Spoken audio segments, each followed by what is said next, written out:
We're leaving for Red River Gorge Friday morning early. I'm going to get picked up about 7. We're going to head about 4 hours south. Along the way, we're going to pick up John's dad's son. He's taking the weekend off and he's going to come with us again. It's always fun, of course.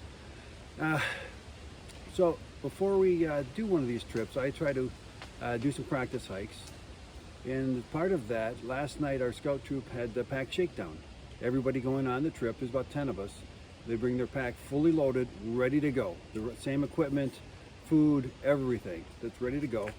And then we do a pack shakedown. One of the senior scouts leads them through that. You know, we're looking for things like somebody who forgot a raincoat, or like me, you know, I forgot my spoon last time. So little things like that we're looking for. So I'm gonna just go around here clockwise, show you what I've got on the front of my pack for equipment. First thing I've got is my hat. I use it for 3 things. First, of course, is to use the brim to keep the sun out of my eyes. The second thing, you may not have noticed, my hairline's starting to recede. And so sometimes if I'm cold, I need to put it on there as an insulating layer. I can also take it off and it lets the heat out. And when you start to hike, you always want to start out cold. And I don't mean just, oh, I'm not warm, but I mean you want to be real cold. And so you want to be stripped down to whatever makes you cold. Not shivering, but almost, because in about 10 minutes, you're going to be warm. So in that period of time, I'll leave the hat on.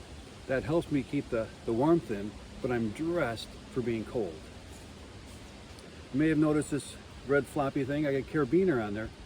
When I'm not wearing it for extended times, I hook it on my camera pouch. It's out of the way, but it's also real handy when I need it. Of course, now it's hard to get off. But then it goes right back on. With the carabiner on there also, it works out real well just to clip it onto my belt. If I just have a day pack on, if I don't have my camera pouch with me. Moving around over to the right, got my Garmin inReach Explorer Plus. I picked this up about 3 years ago as I was planning for my thru hike at the King's Trail in Sweden. It's remote there. If you get hurt, you could be 2-3 days hiking from civilization where you still would not have cell service. So I decided I should get this so I could send just general friend messages. Hey, I'm doing okay. How's the weather? What'd you have for dinner? But also, hey, I need help. It above the tree line, it worked really well. I'd send a message. It makes a noise when it goes out, and within a minute or so, the return message would come in. This is included for messages, but also like checking for weather. Get an update on the weather, and out it goes, back in it comes. But I mentioned on an earlier tape, earlier video, coming through Maryland and Pennsylvania this summer, one of our friends got hurt. 2 of us had Garmin's, one was the Mini. And it was a half an hour of hiking before our messages actually went out. We were under the tree cover, they did not work like you'd want them to. So it's not a miracle cure. It's not a safety net that you can rely on unconditionally. But for sure, if we only had to walk a half an hour for help, that'd be better than 3 days. So I did get this one because it's got twice the battery life of the Mini. And being in the wilderness in the middle of nowhere on the King's Trail, I didn't know what I was going to get into, what might happen. And I wanted to make sure this thing did not run down. The Mini is a lot lighter, of course. And given what I know today about the ease of use of the app on the phone, there's a Garmin app that you can use to work with the Garmin inReach. You don't actually need to do anything on here. You can do it all on the phone app. It's connected by Bluetooth. I would have gone with the Mini. This is no longer carried anyway by Garmin. You know, they've come out with some other products which I'm not familiar with, so I won't talk about them. But the Mini, I think, would have really met my needs. I just didn't know it. It is on the side. There's an SOS button. I call it my helicopter button. Tell people that if somebody gets hurt, just push and hold that thing for 10 seconds and they'll send a helicopter. That's not totally true. They're not going to send a helicopter in every situation. There is a video that Garmin has that says what happens when you press the SOS button.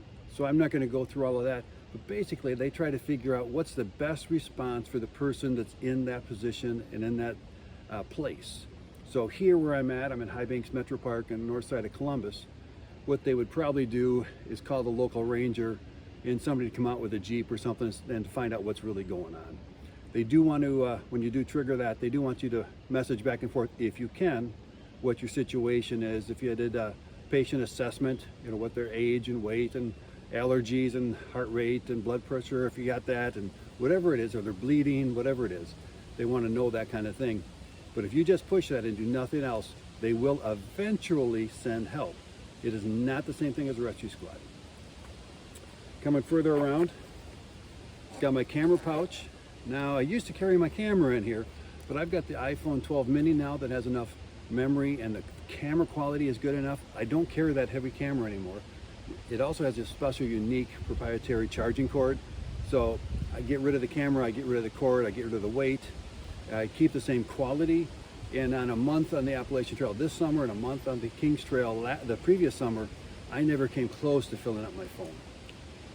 What I do keep in there is a map, and I tie my compass lanyard onto the pull string here on the camera pouch. So I've always got that handy. I also keep wipes in here for cleaning my glasses or cleaning off the camera if it gets dirty. I've mentioned also I've got my Swedish flag sewn onto the outside. A friend of mine sewed that on for me. And this is for meeting people. Quite often, it doesn't matter where I am, somebody will see this, they'll say, hey, are you Swedish? I say no, but I used to live there, and boom, we've got a conversation going. And as you saw this summer, I met Salt from Sweden, talked with her for a long time on the AT this summer. Met a guy, his trail name is Great Dane. He was Danish, but still he saw this, said, hey, are you Swedish? No, I'm not. He's Danish, I'm not. That's okay. We had a nice long conversation. So this is for meeting people. I was a little hesitant because I didn't want to add the weight, but it's a compromise. Coming around further, I've got my hiking poles. If I'm just hiking on a flat trail, asphalt, cement, sidewalk, maybe a really well-groomed, flat, smooth trail, I stow them, put them through the hook here on the shoulder strap and then the strap here at the bottom of the pack. Otherwise, I will carry them. If I'm traveling, so on Red River Gorge trip, I'll fold them up because these are foldable. Here are the Z poles. So I'll fold those up and I'll put them in my side pocket. They fit in real nicely in here. I put them so that the handle side is down so it's bigger, so it traps it in when I strap it. The proper way to use these is to take your hand from the bottom, come up and come down, and you just use them. Now, if you learn to use poles while you're cross-country skiing especially, and really I think downhill skiing as well, you grip it really hard because that's where your power is. That's where your control is.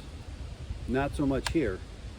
You can grip them very loosely, and I don't even use the strap. I just grab them a few fingers, walking along, and if for some reason, oh, I'm gonna fall, I can switch from a light grip to a panic grip instantaneously as that pole's going in to stop me. Or if I'm climbing up some rocks or coming down, I can change it and grip it a little bit tighter. But you definitely want to just have a loose grip on these. Until you decide to do something differently, just go up through and come back down. Your hand just fits are real nice and natural. A lot of people, and I'm one of them, I'll wrap duct tape around the center of the pole. Now where I did this is critical. The pole is fully extended and it balances. Now maybe not perfectly, okay, but it balances there. So in the winter, I'm walking along, I come to a place where I don't need to use my poles. I don't feel like putting them away. It's not gonna be that long. I just grab them here where the duct tape is, and then the cold pole doesn't make my hand cold. I have that duct tape there as insulation. One thing to caution you about, people think putting a little duct tape around here is gonna be what you need in a first aid or repair situation. It really isn't. You need a lot more duct tape than you think you do. 5 feet or more, any kind of a first aid thing, and you're going to be going through that duct tape. So this might be a good place to put some. I always carry a roll of duct tape, or a whole mess of duct tape, 5-10 feet, wrapped around a hotel key. It looks like the credit card, that kind of hotel key, and I keep that dry. This can get wet and get ruined, and so I do put it here, but I also carry some with me. And on this pole, not sure if you can read it, but I've got some reflective tape here that says full on it. If I take a full 8-ounce canister of fuel, I can put it in here, it rests in there and stays. It balances right there. So now I know if I have a full canister or not. Because of the mechanics and the construction of the poles, I can't do it, but right here is where an empty canister will balance. So someplace in here, I can tell if it's here, I've got a half full canister, here it's a quarter full, 3/4 full, and I can do that to decide which canister I want to use, or do I need to buy a new canister when I go into town.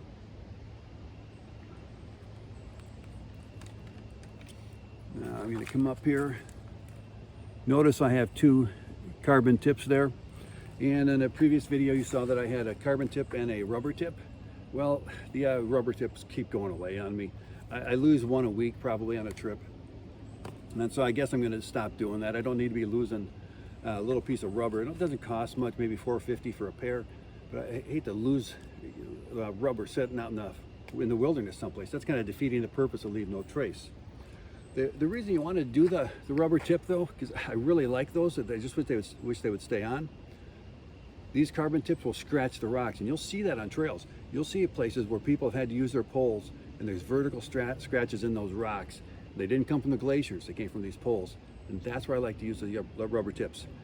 These carbon fiber tips will ruin your floors in your house. The carbon tips will ruin the floors. So be real careful. They're very sharp and pointy. So, all right, go to the side. Coming around further, my side pockets, now they're empty right now, but what I'll do on Friday morning is I'll put on my snacks for the day in one pocket, and I'll put the map in my camera pouch. Unless it doesn't quite fit, then I'll put the map in here.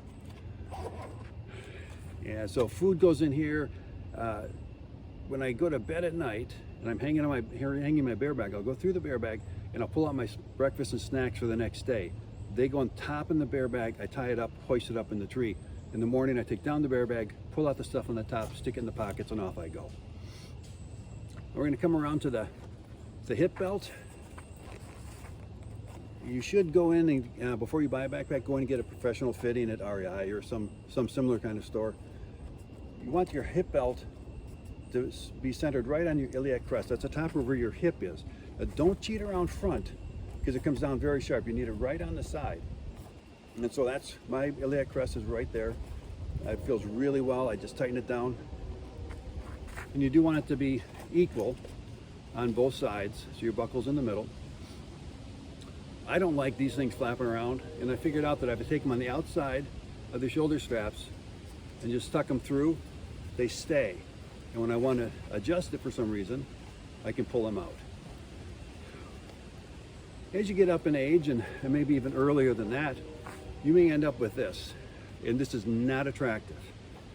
People will say, hey, can I take your picture? You're standing there on a beautiful cliff with a beautiful view behind you, maybe a cemetery, I don't know. You're standing there like this, and you know what? Your stomach's covering up your belt. So I got 2 suggestions for you. You brought your hiking poles. All right. Okay, take the picture now, smile. That's one way to do it. You can also unbuckle it, pull your shirt down, do whatever you want with your poles, smile. So that's the best advice I can give for today. Coming back up around on this side, got my pouch here for my phone, and you can't see it, but when I open this up, the phone goes in there. I have an iPhone 12 mini, and that fits in here just right. I do have the phone in an OtterBox case to protect it from dropping. It's not a waterproof OtterBox case, but the iPhone 12 mini is waterproof by itself.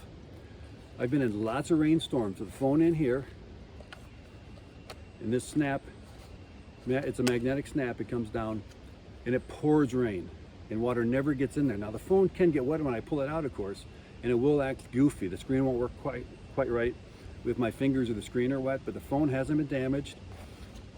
When I dry it off, everything is fine. Really not much else fits in there.